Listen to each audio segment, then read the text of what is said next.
Hi, welcome to our channel Good New. Which countries would Japan attack first in a Third World War? An expert from Germany responded to this query.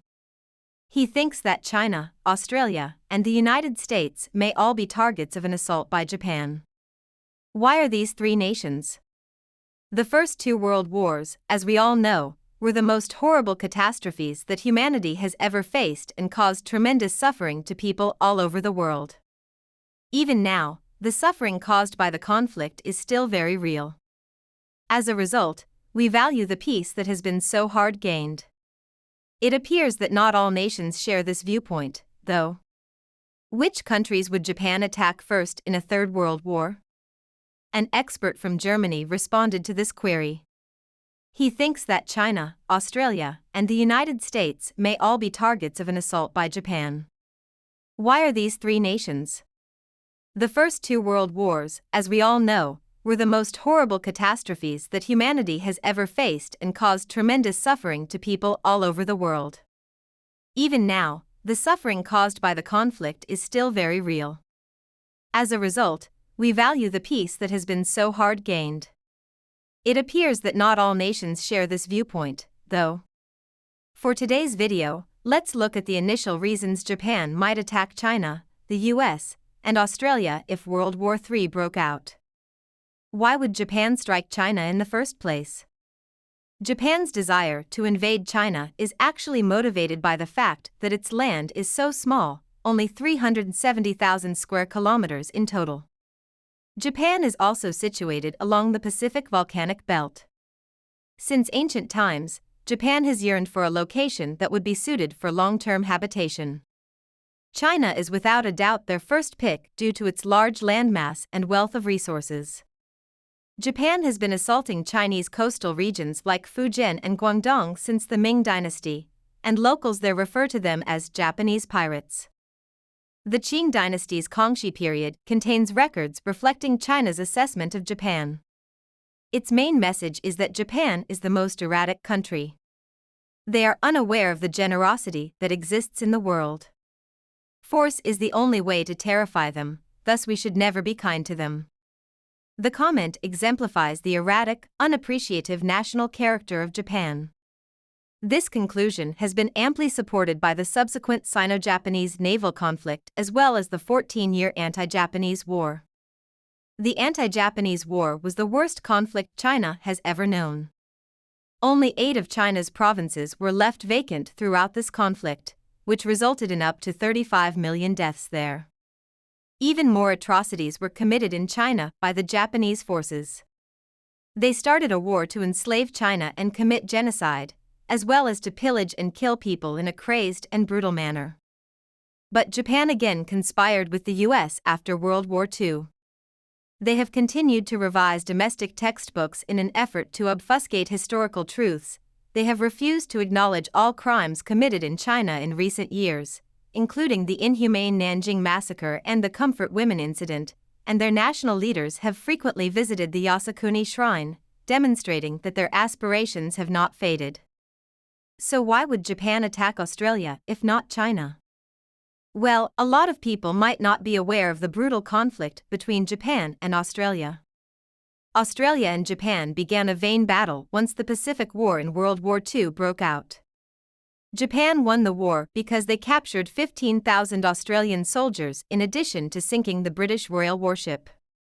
These troops were tortured inhumanely by the Japanese army in addition to receiving poor treatment as prisoners of war before being all executed. There was much fury in Australia when the news arrived. However, that was not the cause of the separation of Australia and Japan. The Japanese began a blitzkrieg against Darwin on February 19, 1942, releasing tens of thousands of bombs in less than an hour. On that particular day, there were several explosions, and the military base was entirely devastated. Then, in the year that followed, Japan conducted over 100 air raids in quick succession, killing many Australian citizens. This immediately sparked a surge of opposition against Japan in Australia, and the populace there started a denunciation against Japan. Statistics show that there were only approximately 8 million people living in Australia at the time, but following the bombardment by the Japanese army, 1 million individuals willingly enlisted in the military, with 70% of them being young adults. Australia then engaged in a war of retaliation known as the New Guinea War. Australia expected Japan to lose this war and be completely wiped out. Their men had just one conviction: they would kill the Japanese even if they surrendered in order to get revenge for the deaths of their loved ones. Only 10,000 of the 200,000 Japanese soldiers that Australia captured during this conflict made it back to Japan alive. In addition, only one nation refused to recognize Japan's surrender when World War II ended, and that nation was Australia. Australia has therefore always been filled with discontent. They did their utmost to influence global opinion while also attempting to obliterate Japan. Subsequently, they even suggested putting the Japanese emperor on trial, but the US later halted them. Nothing occurred in the end. As a result, there is unbridgeable animosity between the two nations.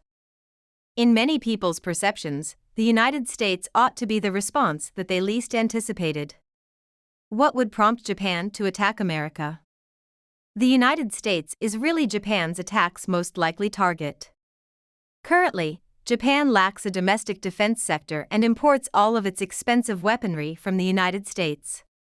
There appears to be peace between the United States and Japan on the surface, but that is merely the surface.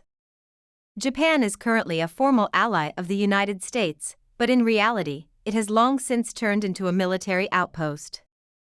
The United States maintains a significant number of soldiers stationed in Japan in order to exert pressure on China and Russia. The United States currently uses Japan as a base from which to watch over and repress Asia. Thanks to the United States' financial support, Japan has had significant economic growth over the past century and has even come close to overtaking the United States. However, it also gave the United States a sense of threat. Japan's economic bubble was burst as a result of a number of US measures, and the country's economy has subsequently declined with no chance of recovery. More significantly, the US military carried out a bombardment in 1944 that the Japanese would never forget. 580,000 Japanese people died as a result of the US Air Force sending 33,000 aircraft to 98 cities in Japan and dropping 160,000 tons of bombs. Their main objective was Tokyo. The majority of Tokyo's buildings were made of wood at the time, and the US military immediately dropped 2,000 tons of firebombs on the city. A quarter of Tokyo was directly destroyed by the fire at the time, according to historical sources.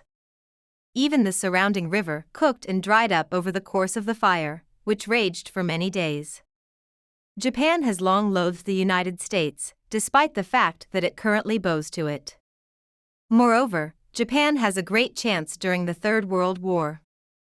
Japan will undoubtedly seize the chance to free itself from American military dominance if the Third World War actually breaks out. When that day comes, Japan will evacuate all American military installations as a matter of course. Thanks for watching in this video. You can add your ideas or suggestions below. Please keep following our channel and like our videos.